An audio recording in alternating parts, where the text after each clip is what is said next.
Good morning बच्चों। पिछले class में हम लोग जहाँ तक बात किए थे उससे आगे आज बात करते हैं। ठीक है, देखते हैं केमिकल रिएक्शन क्या है। केमिकल रिएक्शन क्या होता है, किसी को पता है? केमिकल रिएक्शंस क्या होते हैं? केमिकल रिएक्शन वो होता है जिसमें पुराने बंधन टूटते हैं और नए बंधन का क्या होता है, फॉर्मेशन होता है। तो क्या लिखेंगे बेटा? केमिकल रिएक्शन क्या है? जिसमें ओल्ड बॉन्ड क्या करेगा? Old bonds are broken and new bonds are formed. New bonds are formed. इसी को क्या कहा जाएगा? Chemical reaction. सही बात है, जिसमें पुराने बंधन टूट जाएंगे और नए बंधन का फॉर्मेशन हो जाएगा, उसी को तो केमिकल रिएक्शन कहा जाएगा। जैसे ये H और H है, इसने किसको देखा बेटा? Cl और Cl को। तो ये वाला पुराना बंधन टूट गया, अब ये H किसके साथ रहने चला गया? Cl के साथ। पहले किसके साथ रह रहा था? H के साथ खुश था, मगर अचानक किसको देखा? Cl को, और Cl के साथ चला गया। तो दिस मेथड इज कॉल्ड, ये जो हुआ इसी को केमिकल रिएक्शन की संज्ञा दी जाती है। यही है केमिकल रिएक्शन, जिसमें पुराने बंधन टूट गए और नए बंधन का फॉर्मेशन हुआ। आ रहा है समझ में? अब मेरी बात ध्यान से समझना, जिसमें पुराने बंधन टूट गए और नए बंधन का क्या हुआ बेटे? फॉर्मेशन हुआ। उसी को क्या कहते हैं? उसी को कहते हैं केमिकल रिएक्शन। समझ में आ गया? अब मेरी बात सुनो, एक टर्म होता है बैलेंसिंग ऑफ केमिकल रिएक्शन। क्या होता है? Balancing of chemical reaction. Chemical reaction, chemical reaction. Balancing से क्या मतलब है? बैलेंसिंग से सिंपली मतलब है कि एटम, तो हम जानते हैं कि एटम हमेशा कंजर्व रहता है। जितना एटम रिएक्टेंट साइड में होगा उतना ही एटम प्रोडक्ट साइड में होगा। इसका मतलब यह है कि during a reaction atoms neither created not destroyed. यही ना, जितना एटम रिएक्टेंट साइड में उतना ही एटम प्रोडक्ट साइड में। तो इसी बात को हम अंग्रेजी में लिख देंगे, यही है बैलेंसिंग। मतलब जितना एटम इधर खत्म होगा ना उतना एटम उधर बन जाएगा, मतलब प्रोडक्ट साइड में बन जाएगा। इसी को कहते हैं बैलेंस करना, और कोई चीज नया चीज बैलेंस करना नहीं है। तो बैलेंसिंग का मतलब होता है atom of an element should be same in reactant and product side। यही मतलब है बेटा। मतलब जितना एटम रिएक्टेंट साइड में होगा उतना ही एटम प्रोडक्ट साइड में हो, तो इसको बैलेंसिंग ऑफ केमिकल रिएक्शन कहा जाता है। क्या कहा जाता है? Balancing of chemical reaction. आ रहा है समझ में? इसी को बैलेंसिंग ऑफ केमिकल रिएक्शन कहा जाता है। अब मेरी बात समझ लो, बैलेंसिंग ऑफ केमिकल रिएक्शन कहा जाता है। अगली बात यदि हम कह रहे हैं, जैसे हम एक एग्जांपल लें, लेने के लिए एग्जांपल लें, जैसे N2 प्लस H2 क्या बना बेटा? NH3। ठीक है, यहां देखो तो कितना नाइट्रोजन है? 2। यहां कितना है? 1। तो यहां पर 2 लगा दे। इसको कह रहे हैं बैलेंसिंग। देखिए नाइट्रोजन तो बैलेंस हो गया, अभी नहीं कि नीचे में लगा दीजिएगा, नीचे में नहीं, आगे लगाइएगा। ठीक है, यहाँ हाइड्रोजन 6 हो गया तो यहाँ 3 लगा लिए, ये बैलेंस हो गया। ठीक है, दूसरी बात और एग्जांपल लेते हैं। जैसे KClO3 को आपने गर्म किया, इसको पोटेशियम क्लोरेट कहते हैं। ये बात याद रखिए कि नाइट्रोजन और हाइड्रोजन जब रिएक्शन करेगा ना तो अमोनिया बनेगा, दूसरा कंपाउंड मत बना दीजिएगा। प्रॉब्लम यह है कि अभी आप लोग 11th के हैं, 11th में क्या होता है ना कि हमको याद ही नहीं रहता है कि रिएक्शन कैसा होगा, कि कौन किससे रिएक्शन करके क्या प्रोडक्ट बनाएगा।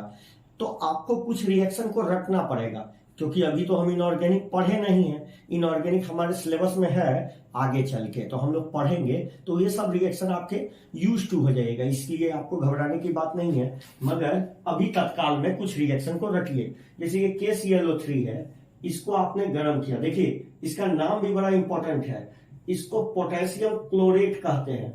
इसको पोटेशियम, हो सकता है क्वेश्चन में वो क्वेश्चन ज्यादा खतरनाक हो जाएगा जिसमें नाम दे देगा पोटेशियम क्लोरेट। अब कुछ बच्चा को पोटेशियम क्लोरेट का फॉर्मूले नहीं पता, वो क्या करेगा? वो तो सवाल वहीं उसका खत्म हो गया। अब मान लीजिए किसी को पता भी है पोटेशियम क्लोरेट का फॉर्मूला, तो फॉर्मूला लिख दिया, उसको तोड़ने ही नहीं आ रहा है कि गर्म करेंगे तो इसका क्या होगा। तो याद रखना पड़ेगा बेटा, मजबूरी है, आपको याद रखना पड़ेगा।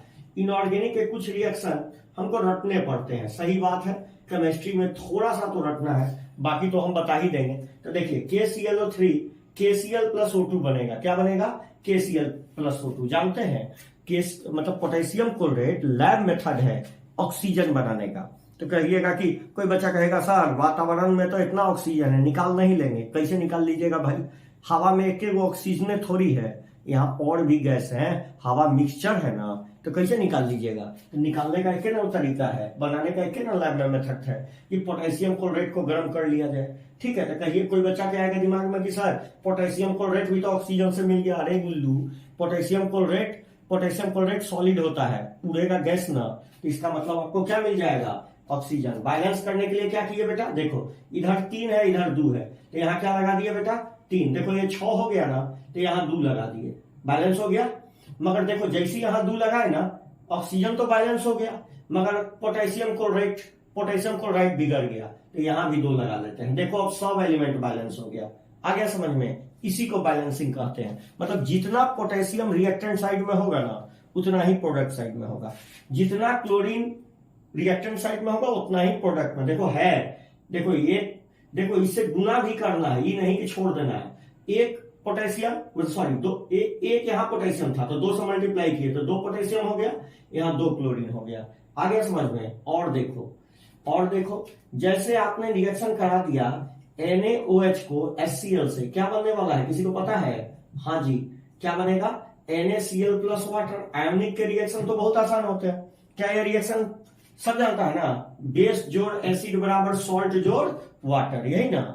अब क्या ये रिएक्शन बैलेंस है? जी हाँ बैलेंस है। चेक कर लो, 1 sodium 2 hydrogen 2 hydrogen, 1 oxygen 1 chlorine. Reaction balance है, कुछ करने की जरूरत नहीं है, छेड़छाड़ मत कीजिएगा। आ गया समझ में?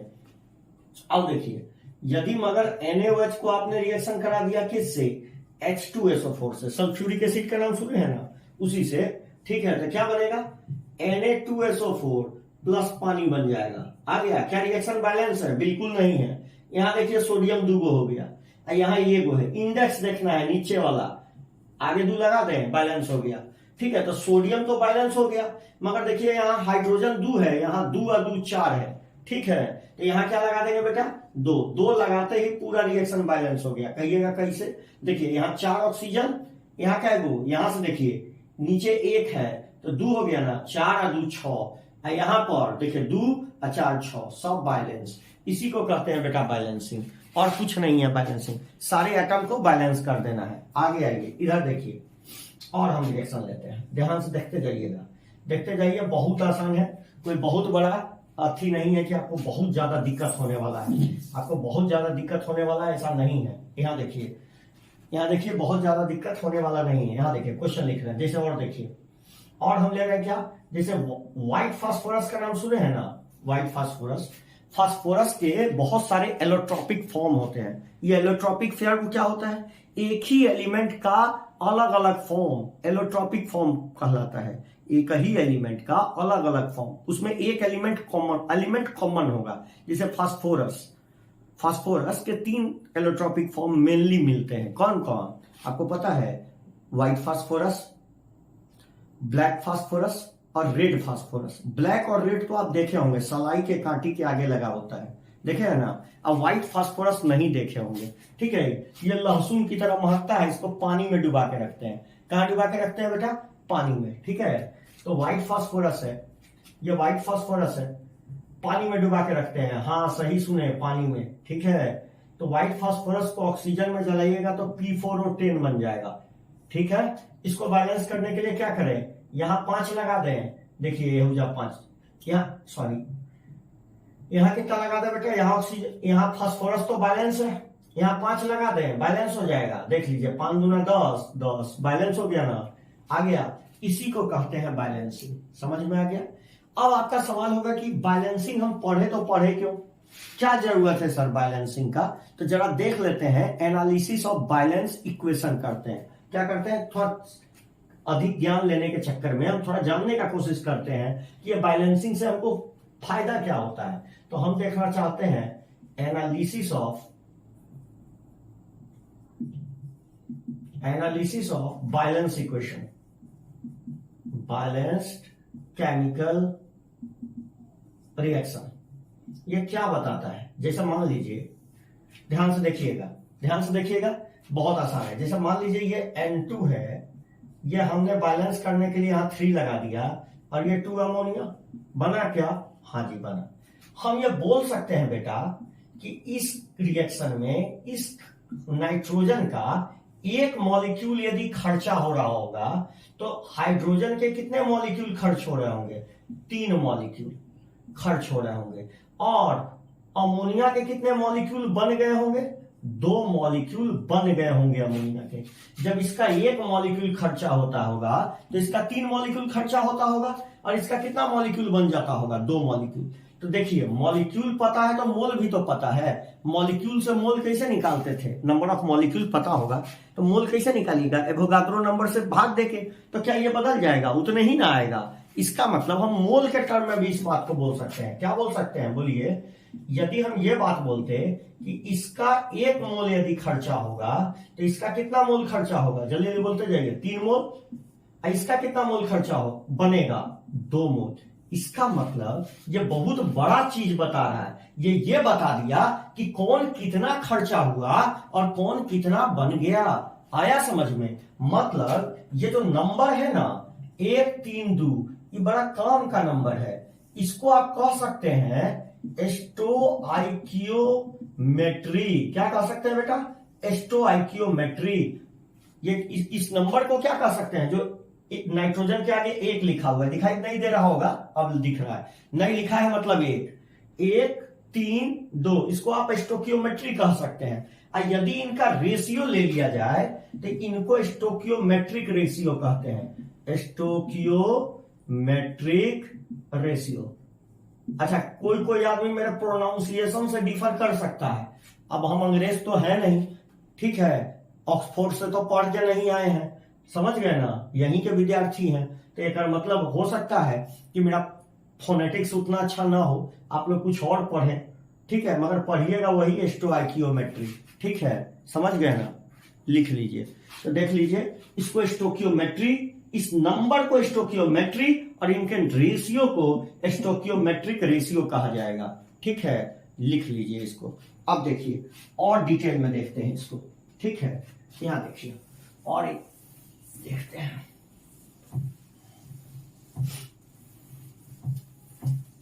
जैसे यहां देखिए और हम देखते हैं, जैसे यहां देखिए तो KClO3 को अभी गर्म किया था तो क्या बना था?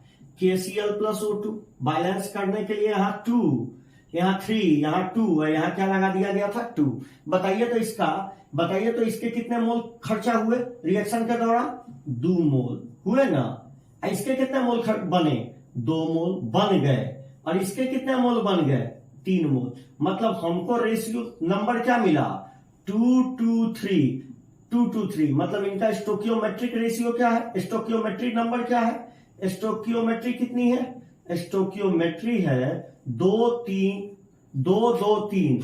इनको यदि रेशियो ले लिया जाए तो क्या होगा? इनको क्या बोलिएगा?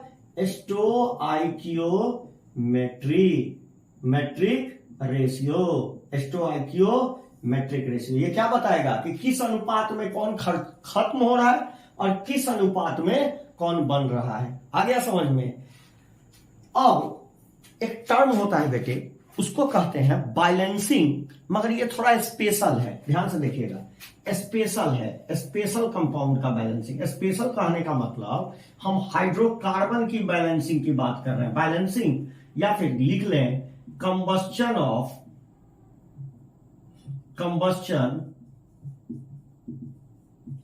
हाइड्रोकार्बन। Combustion of hydrocarbon. अब हाइड्रोकार्बन के कंबस्चन की बात कर रहे हैं। पता है हाइड्रोकार्बन किसको कहते हैं? हाँ, जिसमें कार्बन और हाइड्रोजन होता है सर। अब कंबस्चन का मतलब क्या होता है बेटे? कंबस्चन का मतलब क्या होता है? Reaction in excess of oxygen. Oxygen के एक्सेस, प्रचुर मात्रा में किसी भी चीज को जलाना ही क्या कहलाता है? कंबस्चन। मतलब burning in presence of excess of oxygen.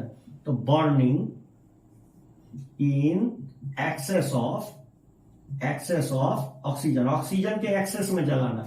तो जब जलाइएगा ना ऑक्सेस में कोई भी हाइड्रोकार्बन को, तो कार्बन बेटा हमेशा CO2 में चला जाएगा। जितना कार्बन रहेगा उस सब CO2 में चला जाएगा, समझ गए? हाइड्रोजन जो है, यह हाइड्रोजन चला जाएगा पानी में, H2O लिक्विड में। अच्छा, कार्बन डाइऑक्साइड तो गैस है ना, कार्बन डाइऑक्साइड तो गैस है, सबको पता है।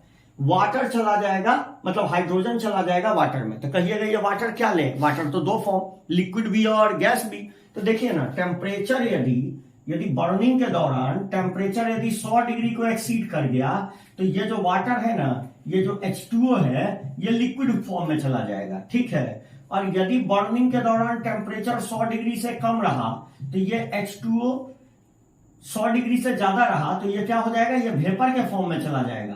और टेम्परेचर यदि बर्निंग के दौरान 100 डिग्री से कम रहा, तो क्या होगा, ये 100 डिग्री से ज्यादा चला गया बर्निंग के दौरान, तो ये किस फॉर्म में आ जाएगा, वाटर, वेपर के फॉर्म में आ जाएगा।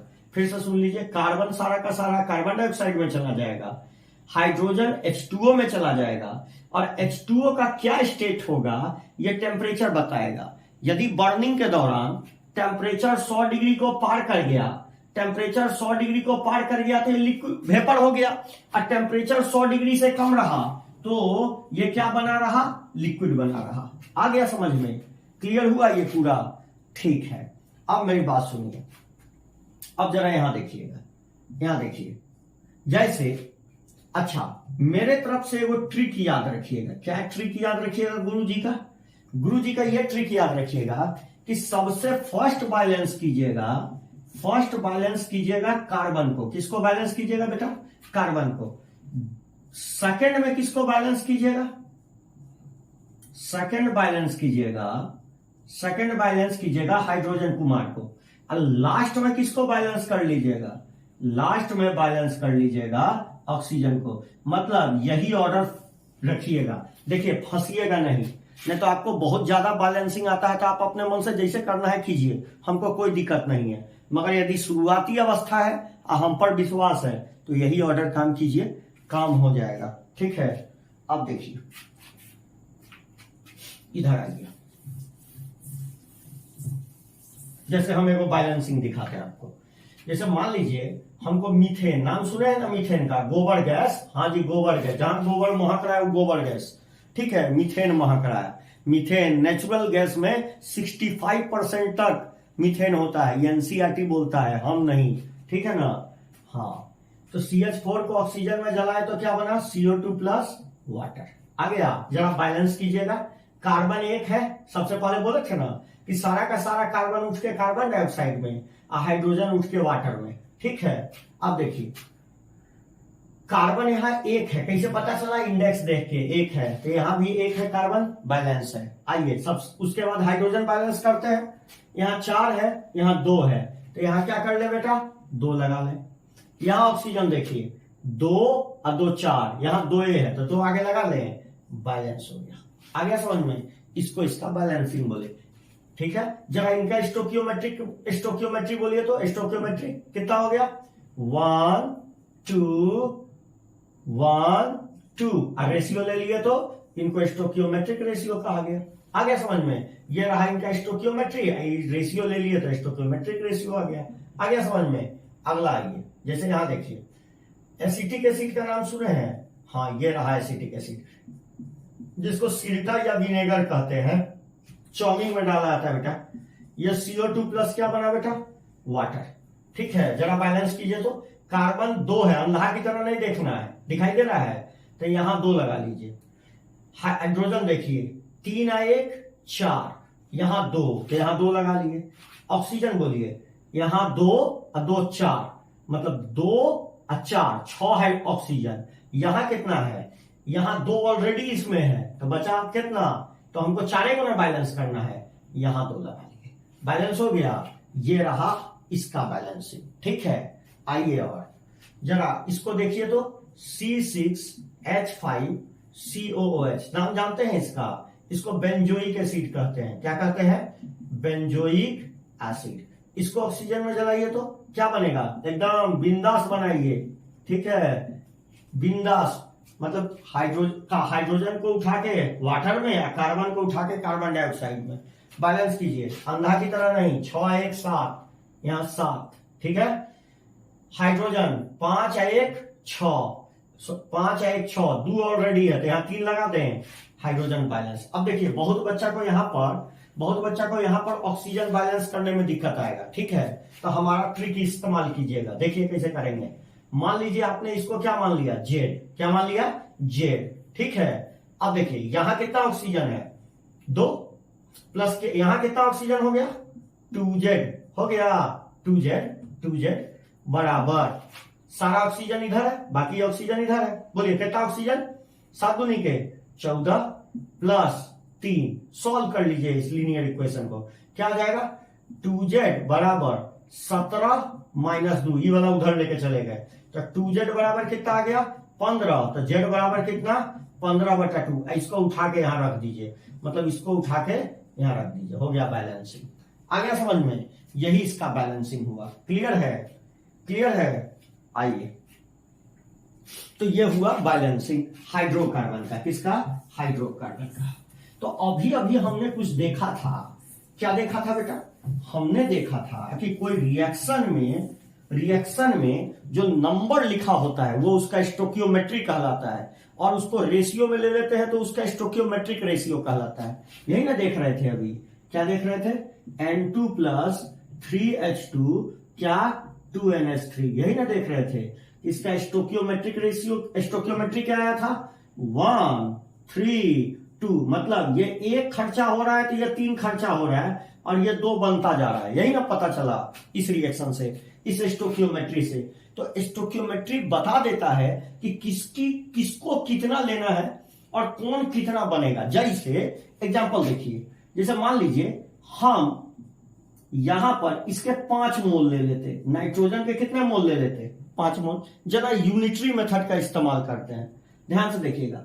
1 के लिए कितना की जरूरत है, 3 की, तो 5 के लिए कितने की जरूरत होगी, जाहिर सी बात है, बच्चा बताएगा 15 मोल की जरूरत पड़ेगी सर। 1 के लिए 3 तो 5 के लिए 15।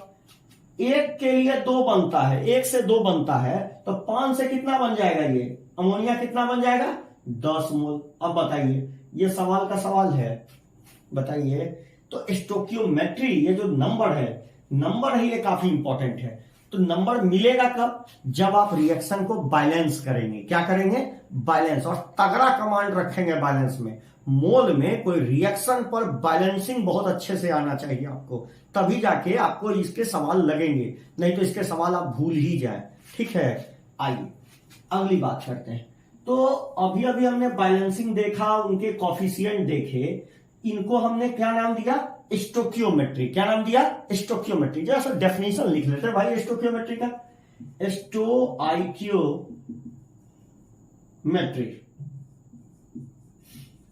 स्टोकियोमेट्री का संबंध किससे है, तो याद रखिएगा, स्टोकियोमेट्री का संबंध बैलेंस रिएक्शन से है। बिना बैलेंस किए हुए स्टोकियोमेट्री का कोई महत्व नहीं है। मतलब रिएक्शन देखे, पहले उसको अच्छे से सजा के बैलेंस किए सारे एटम को, और उसके बाद उनके आगे जो नंबर आएगा वही क्या कहलाएगा, स्टोकियोमेट्री। समझ में आया, मतलब किससे रिलेटेड है, रिलेटेड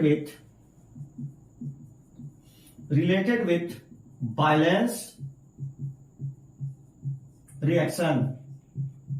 ये बताता क्या है भाई, क्या करता है ये बताता है कि किस रेशियो में रिएक्टेंट खत्म हो रहे हैं और किस रेशियो में प्रोडक्ट बन रहे हैं। Tales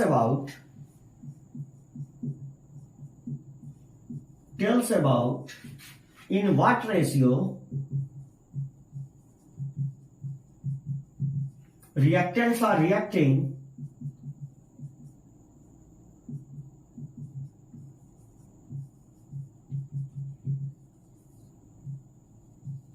and products are formed। आ गया समझ में, मतलब ये बताता है कि किस रेशियो में रिएक्टेंट खत्म हो रहे हैं, किस रेशियो में प्रोडक्ट, किस रेशियो में रिएक्टेंट खत्म हो रहे हैं और प्रोडक्ट बन रहे हैं। आ गया समझ में, किस रेशियो में रिएक्टेंट खत्म हो रहे हैं और प्रोडक्ट बन रहे हैं। जैसे यहां देखो, जैसे हमने कहा KClO3 को गर्म किया, आ रहा है समझ में, KClO3 को गर्म किया तो क्या बना था अभी KCl+O2। कहोगे बार बार ये रिएक्शन क्यों ले रहे हैं सर, क्योंकि सर काफी इंपॉर्टेंट है सर। आ गया समझ में, यहां देखिए, यहां स्टोकियोमेट्री कितनी आई, 2 2 3, मतलब ये 2 के लिए 2, ये जब ये खत्म होगा तो KCl 2 ही बनेगा, और ये कितना बन जाएगा, 3 बन जाएगा। आ गया समझ में। अब देखिए, इसके सवाल को बनाने के 2 मेथड हैं। एक यूनिटरी मेथड जो अभी अभी हमने सीखा, कौन सा, जैसे देखो यहां कह देते कि इसके 5 मोल ले लेते, कितने मोल ले लेते, 5 मोल, तो पूछते कि ये कितना बनेगा और ये कितना बनेगा। आ रहा है समझ में, दिख रहा है बे, नहीं दिख रहा होगा तो देखो फिर ऊपर लिखते हैं। यहां देखो, यहां देखो, यहां देखो बहुआ, यहां देखो, यदि हम कह रहे हैं कि ये KClO3 हमने लिया, इसको गर्म किया, इसको गर्म किया, तो क्या बना, KCl + O2 बना ना। यहां 2 लगाए थे, यहां 2 लगाए थे, यहां 3 लगाए थे, स्टोकियोमेट्री क्या आ गया, 2 2 3। तो बोले ना कि यहां के सवाल को बनाने के 2 मेथड हैं। पहला, या तो यूनिटरी मेथड बच्चा में बहुत अच्छा से सीखे हैं, आ रहा है समझ में, जैसे 1 किलो, मतलब 5 रुपया में 1 किलो आम, ठीक है, 5 रुपया में 1 किलो आम, तो 10 रुपया में कै किलो आम, बताइए, 2 किलो आम। आ गया समझ में, वही वाला हिस्सा है। एकदम यूनिटरी मेथड लगाने आना चाहिए। यदि इस पर कमांड है तब तो कोई दिक्कत नहीं है, नहीं है तो मेरे लिए उसके लिए भी ट्रिक है। यहां देखिए, यदि हम मान लीजिए मोल, याद रखिएगा यूनिटरी मेथड हमेशा फास्ट होगा, यहां पर यूनिटरी मेथड हमेशा फास्ट होगा। कैसे, तो देखिए यहां पर स्टोकियोमेट्री 2 2 3 ले लिए, मान लीजिए इसके हमने 5 मोल लिए, 5 मोल लिया, पूछे ये और ये कितना बनेगा बताओ। तो देखो 2 मोल से 2 मोल बनता है, तो ये कितना, 5 मोल से कितना मोल बन जाएगा, 5 मोल, मतलब 5 मोल बनेगा KCl, ठीक है। 2 मोल से 3 मोल बनता है, तो 5 मोल से कितना बनेगा, 2 मोल से 3 मोल, तो 1 मोल से 3/2 मोल, तो 5 मोल से 5 से गुना कर दिए, 15/2, मतलब 15/2 कितना आ गया, 7.5 मोल, 7.5 मोल। समझ में आया, कितना मोल, 7.5 मोल। क्लियर है, ये क्लियर हुआ। तो ये रहा यूनिटरी मेथड। कौन सा मेथड, यूनिटरी मेथड। मगर मान लेते हैं कोई बच्चा है अभी 11th में आया है नया, तो उसके लिए यूनिटरी मेथड थोड़ा सा दिक्कत करता है, ताकि समझ रहे हैं ना, कितना पढ़ाई किए होंगे हमको खूब पता है, लॉकडाउन भी था, ठीक है, मोबाइल खुलता है तो चैट भी खुल जाता है ना आप लोगों का। यहां देखिए, अब देखिए, यदि आप नहीं कर पा रहे हैं तो आपको लिखना पड़ेगा, यूनिटरी मेथड पर कम कमांड है तो आपको लिखना पड़ेगा। मेरा ट्रिक है, कम बुक्स में मिलेंगे या तो नहीं मिलेंगे, खोजे गए हैं, हमने अपने 15 साल के एक्सपीरियंस में ये सब सीखा है जो आपको सिखा रहे हैं। ध्यान से देखिएगा, बहुत ज्यादा रिसर्च है इन सभी पर। यहां देखिए, यदि हम उसके लिए नहीं आता है तो हम लिखेंगे मोल मोल एनालिसिस। क्या लिखेंगे, मोल मोल एनालिसिस। ये क्या है सर मोल मोल एनालिसिस, हाँ बता रहे हैं, ये बता रहे हैं। कैसे लिखिएगा मोल मोल एनालिसिस, सबसे पहला काम कीजिएगा बैलेंस ए केमिकल रिएक्शन। क्या कीजिएगा, मोल मोल एनालिसिस के लिए क्या कीजिएगा, balance the reaction, balance the chemical reaction. जो भी रिएक्शन आपको दिया है बैलेंस कर लें उसको। उसके बाद क्या देखिएगा, स्टोइकियोमेट्री, उसके स्टोकियोमेट्री को देख लीजिएगा। आ गया, इसका मतलब देख लीजिए, बैलेंस कीजिएगा तभी क्या मिलेगा, स्टोकियोमेट्री मिलेगा। अब कोई पूछे स्टोकियोमेट्री क्या है, तो जो बैलेंस किए है ना, उस रिएक्शन के आगे जो नंबर मिला है ना, वही उसका स्टोकियोमेट्री है। मतलब उसी रेशियो में रिएक्टेंट खत्म हो रहा होगा और उसी रेशियो में प्रोडक्ट बन रहा होगा। हाँ, मोल के रेशियो में, वो मोल ही बताता है। क्या बताता है, मोल ही बताता है। आ गया समझ में। आइए, उसके बाद आप क्या अप्लाई कर दीजिएगा, मोल मोल एनालिसिस। अप्लाई मोल मोल एनालिसिस, मोल मोल एनालिसिस। तब कहिएगा ना कि अभी तो बताइए नहीं किए, क्या मोल मोल एनालिसिस लगाएंगे, बता रहे हैं। यहां देखिए, मान लीजिए एगो रिएक्शन है इस तरह का, A+3B AB3। क्या रिएक्शन बैलेंस है, आपको लग रहा है कि रिएक्शन बैलेंस है, हाँ बैलेंस है। यहाँ एक A है, यहाँ एक है, 3B है, 3B है। जरा इनका स्टोकियोमेट्री बताइए तो जल्दी से। स्टोकियोमेट्री 131 है क्या। अब हम लिख रहे हैं इसका मोल मोल एनालिसिस। क्या लिख रहे हैं, मोल मोल एनालिसिस। देखिए कैसे लिख रहे हैं, मोल मोल एनालिसिस। मोल मोल एनालिसिस लिखने के लिए आपको लिखना पड़ेगा क्या, सबसे पहले लिखना पड़ेगा mole, mole of reactant, mole divided by stoichiometric coefficient. क्या लिखते हैं मोल मोल एनालिसिस लिखने के लिए, मोल ऑफ रिएक्टेंट और प्रोडक्ट, मोल ऑफ रिएक्टेंट या फिर प्रोडक्ट डिवाइडेड बाय, क्या लिखते हैं बेटा, उनका स्टोकियोमेट्रिक कोफिशिएंट। यही है मोल मोल एनालिसिस। सबको बराबर करके लिखेंगे, मतलब मोल मोल एनालिसिस लिखने के लिए मोल ऑफ रिएक्टेंट या फिर प्रोडक्ट लिखेंगे, जिनका भी लिखना है, डिवाइडेड बाय स्टोकियोमेट्रिक रेशियो। लिखिए इसका मोल मोल एनालिसिस। देखिए इसका लिख रहा है, इधर लिख रहा है, देखिए इसका मोल मोल एनालिसिस लिख रहा है। क्या लिखा है, देखिए मोल ऑफ, क्या लिखेंगे, mole of A divided by, इनका स्टोकियोमेट्रिक कितना है 1, इसका स्टोकियोमेट्रिक कितना है 1, divided by mole of B divided by कितना है स्टोकियोमेट्रिक 3, डिवाइडेड बाय बराबर mole of AB3 divided by 2, यही डिवाइडेड बाय 1। यही इसका क्या कहलाएगा, यही इसका क्या कहलाएगा बेटे, यही इसका क्या कहलाएगा, मोल मोल एनालिसिस। क्या कहलाएगा बेटा, मोल मोल एनालिसिस। अब कहोगे ये मोल मोल एनालिसिस फायदेमंद कैसे है, बता रहे हैं। मान लो यहां पर हम कह दिए कि इसके 10 मोल ले लिए गए, पूछ रहे हैं कि ये कितना मोल बनेगा और ये कितना मोल बनेगा, तो क्या करोगे, 1 के लिए 3 तो 10 के लिए 30, 1 के लिए 1 तो 10 के लिए 10 मोल बनेगा। मतलब इसके 30 मोल चाहिए और इसके कितने चाहिए, 10 मोल चाहिए। आ रहा है, जरा यहां आओ। इसी रिएक्शन को हम यूनिटरी, ये तो यूनिटरी मेथड से कर दिया, अब हम किससे करने की कोशिश कर रहे हैं, अब हम करने की कोशिश कर रहे हैं मोल मोल एनालिसिस से। किससे करने की कोशिश कर रहे हैं, मोल मोल एनालिसिस से कर रहे हैं। देखो अब कितना मोल इसका दिया हुआ है बताओ, 10 मोल। तो यहां उठा के कितना रख देंगे, 10 मोल रखो, सॉल्व करो। 10/1 equal to NB/3 equal to NAB3/1। बोलो इसको बराबर कर दे तो NB कितना हो गया बेटा 10 और NAB3 कितना हुआ 10। देख लो ये हो गया 30, 3 से गुना करोगे ना तो कितना हो गया 30 और ये कितना हो गया 10। आंसर वही आया, देख रहे हो 30 इसका आया बी का और इसका कितना आया 10, यहां भी 10। तो यूनिटरी मेथड तुरंत आंसर दे दिया, मगर ये एक स्टेप ज्यादा लिखवाया। क्या लिखवाया, मोल मोल एनालिसिस लिखवाया। आ रहा है समझ में, जरा यहां देखो एक क्वेश्चन और लेते हैं। जैसे N2+3 हाइड्रोजन, ये रिएक्शन हम बैलेंस करके लिख रहे हैं भाई, आपको बैलेंस नहीं देगा, हम पहले बोल रहे हैं, ठीक है। अमोनिया बना, ठीक है, अमोनिया बना। बोलिए बैलेंस करने के लिए यहां 2 लगा लें, ठीक है। स्टोकियोमेट्री बोलिए 1 3 2, ठीक है। मान लो इसके मोल हमको 10 मोल दिए गए, पूछता है ये कितना बनेगा, ये कितना बने चाहिए, ये कितना चाहिए और ये कितना बनेगा। 1 के लिए 3 चाहिए तो 10 के लिए कितना चाहिए 30 मोल, सही बात। 1 से 2 बनता है तो 10 से ये 20 बनेगा, सही बात है ना। मगर ये कौन सा मेथड लगा दिए, यूनिटरी मेथड, 1 सेकंड में आंसर दे दिया। मगर मोल मोल एनालिसिस हमको 1 सेकंड और लेगा। क्यों लेगा, एक एक्स्ट्रा सेकंड लेगा, क्योंकि हमको एक नया चीज लिखना है। क्या लिखना है, मोल मोल एनालिसिस। कैसे लिखेंगे मोल मोल एनालिसिस, ध्यान से देखो।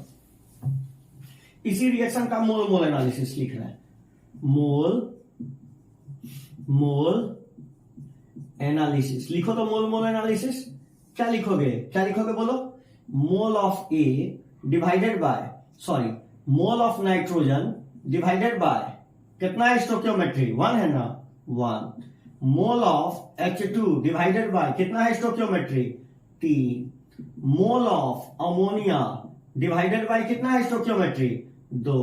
किसके मोल आपको दे रखे थे, इसके मोल दे रखे थे, बाकी के निकालने थे, तो क्या पुट कर दें, कितने मोल दे रखे हैं 10। तो बताइए 10/1 equal to N of hydrogen by 3 बराबर N of ammonia bye 2।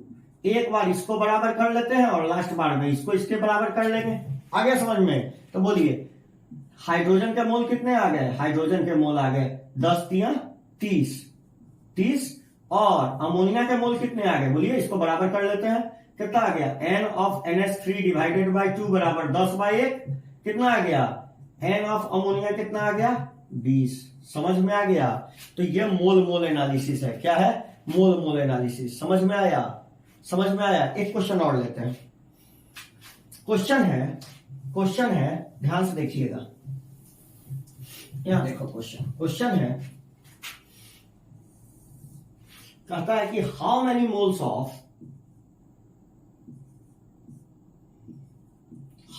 Moles of oxygen is required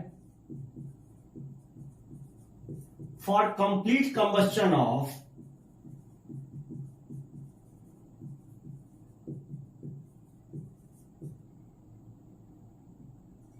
5 mole acetic acid. नाम सुने हैं ना एसिटिक एसिड का? अभी बताए थे CH3COH। इसी को क्या कहा गया था? Acetic acid. जरा बताइएगा